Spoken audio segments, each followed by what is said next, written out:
बऱ्याच मंडळींना प्रश्न पडतो, गणपती बरोबर ज्या गौरी बसवतात त्यांचे व गौरीचे आणि गणपतीचे नाते काय बरं असेल? बरीच मंडळी बऱ्याच भागामध्ये गौरी ही गणपतीची बहीण आहे असं म्हणतात, तर बऱ्याच ठिकाणी गौरी ही गणपतीची आई आहे असं म्हणतात। तर यामागील नक्की रहस्य काय आहे हे सांगण्यासाठी मी मधुकर सलगर आज व्हिडिओ बनवत आहे। आपल्या सर्व गणपती गौरीवर प्रेम करणाऱ्या श्रोत्यासाठी व हे सर्व समजून घेण्यासाठी माझ्या यूट्यूब चॅनलला लाईक, शेअर, सबस्क्राईब व कमेंट करून तसेच बेल आयकॉनला क्लिक करून म्हणजे माझ्या सर्व नोटिफिकेशन तुम्हाला मिळतील। चला तर मग आज आपण व्हिडिओला सुरुवात करूया। वास्तविक गणपतीला गौरीनंदन असेही म्हटलं जातं। गौरीनंदन म्हणजे पुत्र, गौरीसुत असंही म्हटलं जातं। याचाच अर्थ असा आहे गणपती हा गौरीपुत्र आहे, म्हणजेच गौरी ही गणपतीची आई आहे। अर्थात पार्वतीचे दुसरे नाव गौरी आहे।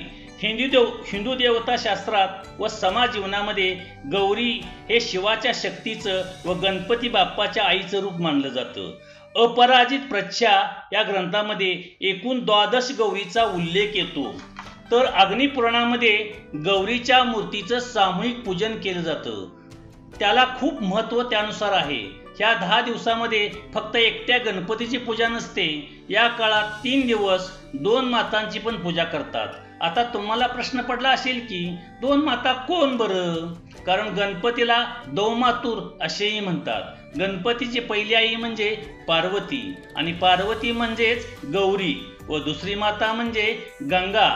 पार्वतीने आपल्या अंगाला चंदन लावून त्याचा मळ काढायला आपली मोठी बहीण गंगेचं पाणी लावून तो काढला, मग त्याची मूर्ती बनवून त्यात प्राण फुंकले, म्हणजे 2 देव्यांचा अंश त्यात होता। म्हणून गंगा आणि गौरी या दोन्ही गणपतीच्या माता आहेत, म्हणजेच आई आहेत। महालक्ष्मी सणाच्या वेळी दोन्ही मातांना आपण ज्येष्ठा गौरी म्हणजेच गंगा आणि कनिष्का म्हणजेच पार्वती म्हणून आवाहन करून स्थापना करतो। सोबत बाळ कनिष्केच्या बुडा असताना विनायक गणपती नाही, तो विनायक, कारण पार्वतीने मूर्तीत प्राण फुंकले तेव्हा ते बाळ होतं। हत्तीचं मुख लावल्यानंतर गणपती झाला, पण या बाळाला विनायक म्हटले गेले आहे।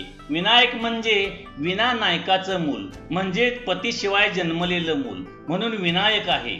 विनायकला हत्तीचं शिर जोडल्यानंतर गजानन रूपात गणाचं अधिपती केल्यानंतर मग त्याला गणपतीचा दर्जा मिळाला। मग अजून एक प्रश्न पडतो, गंगा व गौरी आहेत तर मग यांना महालक्ष्मी बसवले असे का म्हणतात?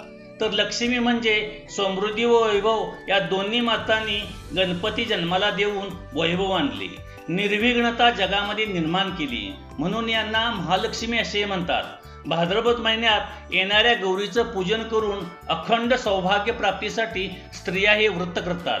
हे व्रत 3 दिवस चालतं। प्रत्येक प्रांतानुसार हे व्रत करण्याची पद्धती आहेत। काही ठिकाणी धातूची प्रतिमा, तर काही ठिकाणी मातीची प्रतिमा, तर काही ठिकाणी कागदावर महालक्ष्मीचे चित्र काढून, तर काही ठिकाणी नदीकाठचे 5 खडे आणून गौरी म्हणून पूजन केलं जातं।